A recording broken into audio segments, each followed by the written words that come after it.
E que a luz, a graça, a força viva do Espírito Santo de Deus ilumine a nossa mente, abra a nossa inteligência para a gente entender o que Deus está querendo dizer a cada um de nós hoje, na liturgia dessa segunda-feira dessa Semana Santa. Amém? Meus amados irmãos, minhas amadas irmãs, nós temos este clássico evangelho, né? Jesus, ele já está em Jerusalém, ele já decidiu. Como que a gente sabe disso? A liturgia de ontem. Ele foi aclamado, ele foi reconhecido, ele entrou em Jerusalém montado num jumentinho, o povo aclamava, Hosana, o filho de Davi, então ele está lá. Então nessa semana, aqui começa o texto do evangelho, 6 dias antes, então os passos de Jesus nessa semana. Então o que ele faz? Ele chega em Jerusalém, e aí tem perto de Jerusalém, tem uma aldeia chamada Betânia, né? Lá ele vai, tem 3 amigos lá, 3 amigos que Jesus pode sentir-se à vontade ali. Lázaro, Marta e Maria. Lázaro, aquele que Jesus havia ressuscitado. É muito interessante a gente poder perceber como termina o evangelho de hoje. Eu vou lá no final para a gente voltar aqui.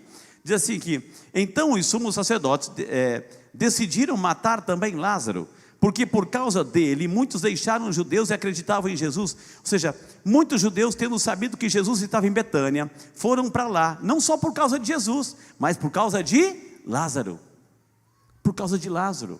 Ou seja, Lázaro se tornou uma atração, certo? Lázaro se tornou uma referência.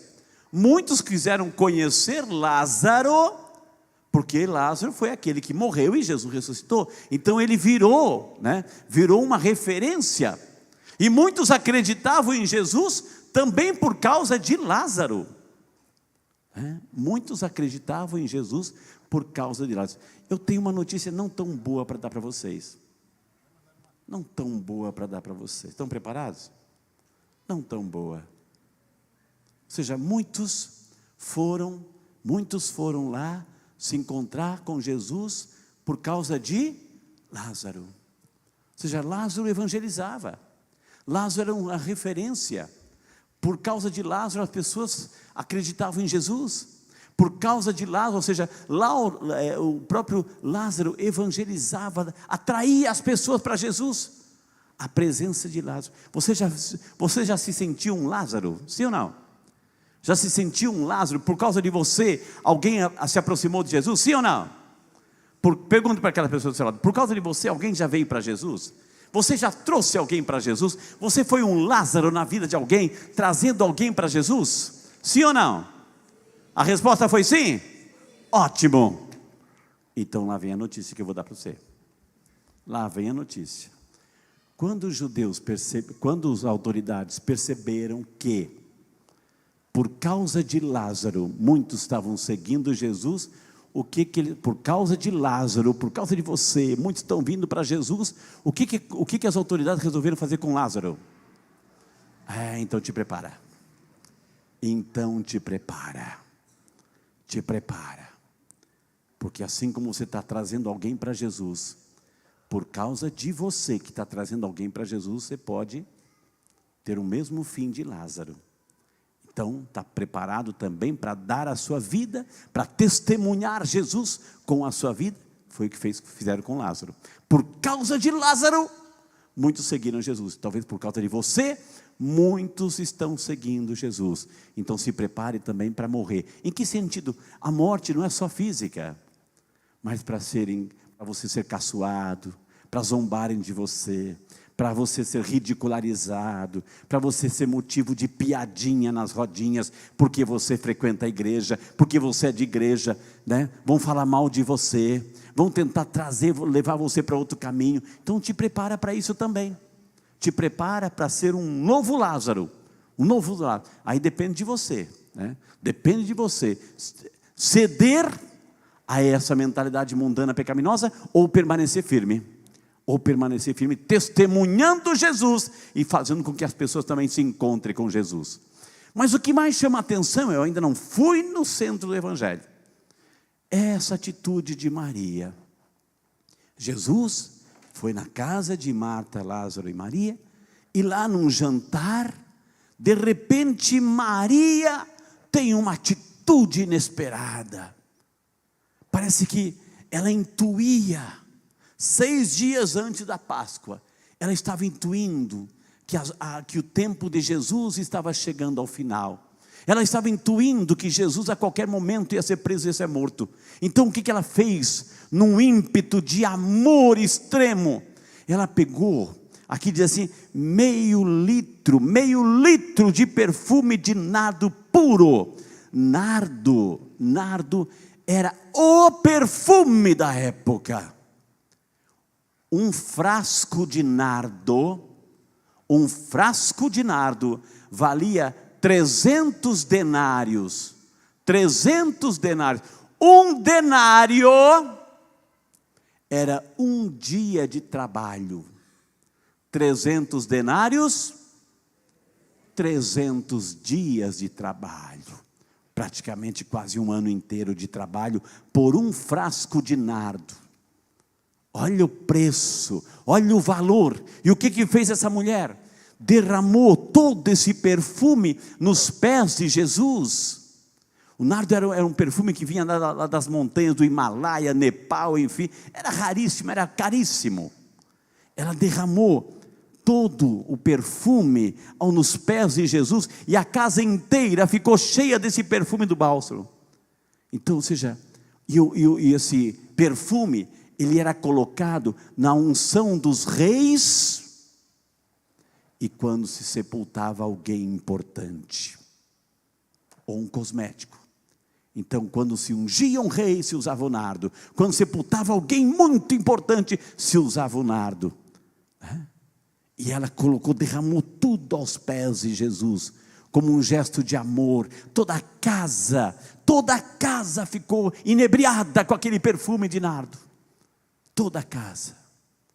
E aí o que acontece? Entra em cena uma outra pessoa. Que coisa!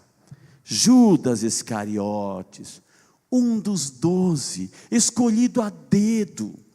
Mas sabe o que estava acontecendo com Judas, minha gente?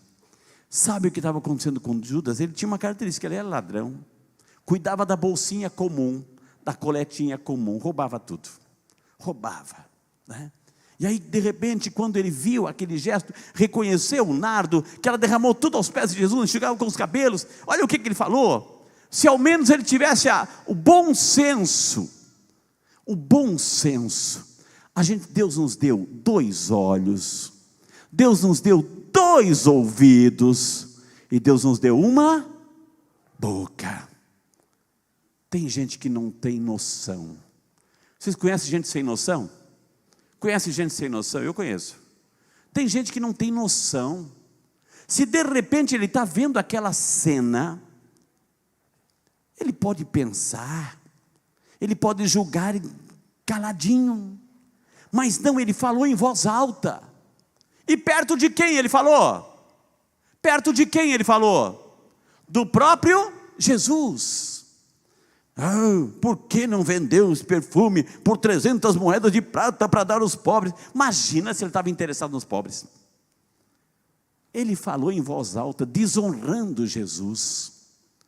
Desonrando Jesus. É como se ele estivesse dizendo naquele momento ali, minha gente: Jesus, você não vale tudo isso não, hein? Você não vale tudo isso não, hein? Judas já tinha perdido o encanto. Judas já tinha perdido o encanto. O coração de Judas já não era mais o mesmo. O coração de Judas era um coração vazio. Um coração que estava longe. Judas tanto é que é verdade que o que vai acontecer nessa semana a gente sabe, ele vai tramar, ele vai combinar a entrega de Jesus por 30 moedas de prata, vai se garantir. Ele perdeu o encanto. Perdeu o encanto. Jesus não era mais o perfume para ele. Jesus não era mais o encanto para ele. Mas isso não é só o Judas lá não, da Bíblia não. Eu sempre falei aqui que todo personagem da Bíblia representa cada um de nós. Cada um de nós. Eu não sei, mas tomara que não. Como é que está a tua fé? Está acesa com Jesus? Está firme com Jesus? Ou de repente Jesus não te encanta mais? A palavra não te encanta mais, a Bíblia não te encanta mais, a Eucaristia não te encanta mais, ouvir uma pregação cristã não te encanta mais. Isso aconteceu com Judas. Então Jesus já não era mais o centro da vida dele. Jesus não ocupava mais assim, aquele ardor na vida dele. E por isso assim, Jesus, você não merece tudo isso. Ela está desperdiçando. Você não merece tudo isso. E aí Jesus, e ele falou na cara dura. Falou para Jesus escutar, fica quieto. Pensa, fala baixinho. Então, gente, quando você tiver a oportunidade de fazer um comentário, quer ver uma coisa assim que chateia? Eu vou dizer uma coisa, eu sei que vocês vão rir. Que chateia. Faz tempo que você não vê uma pessoa. Faz tempo que você não vê uma pessoa. Se encontra aquela pessoa que é tão conhecida. Nossa, como você está gorda. Fica quieto. Fica quieto. Ou uma outra característica. Fica quieto. Você tem a oportunidade de deixar a tua língua dentro da boca. Aí Judas não, ele falou, desmereceu, desonrou Jesus. Desonrou Jesus. Naquele momento. E Jesus deixa. Ela está fazendo isso em vista da minha sepultura. Lembra que eu falei que o nardo era usado para ungir reis? Para a sepultura de autoridades e pessoas importantes? Para Judas, Jesus não era mais importante. Ah, você não merece isso tudo não, Jesus, hein? É muito para você. Uma, duas gotinhas, quem sabe, mas um frasco inteiro? Não. Para Judas, Jesus já não era mais importante. E Jesus deixa, ela está fazendo isso em vista da minha sepultura. Meus amados irmãos, minhas amadas irmãs, nós temos hoje a oportunidade, venham para cá os ministros, vou fazer agora, né? A oportunidade de ter a mesma atitude de Maria, a mesma atitude de Maria. Hoje eu fiz assim, uma liturgia significativa, né? Nós somos convidados hoje a espalhar o bom perfume. Espalhar o bom perfume. Você, cada um de nós hoje aqui, que recebemos a graça de Deus, somos convidados a espalharmos o bom perfume. Eu pergunto para você, onde você está, você espalha o bom perfume? Da alegria, da fé, do amor, do entusiasmo. No seu trabalho você espalha o bom perfume. Por onde você passa, você deixa rastros de um bom perfume de Deus. Foi isso que aconteceu na casa de Lázaro, Marta e Maria. A casa inteira ficou.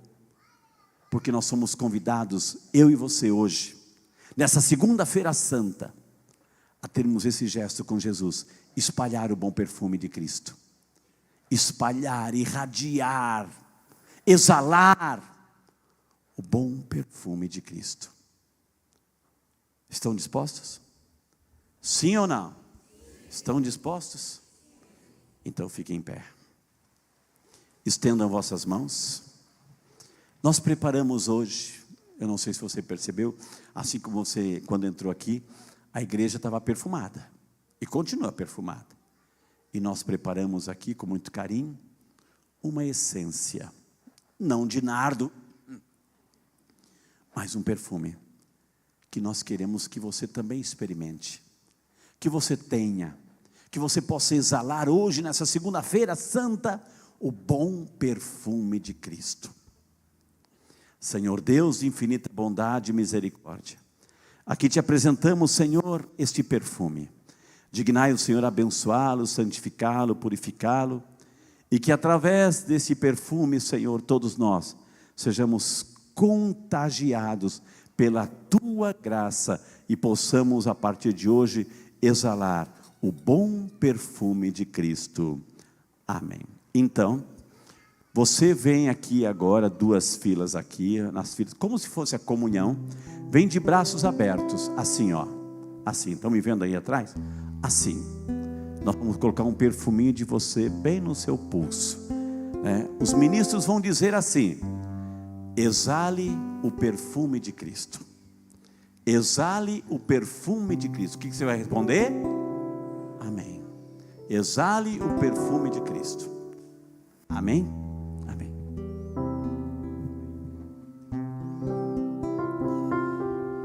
Vim até aqui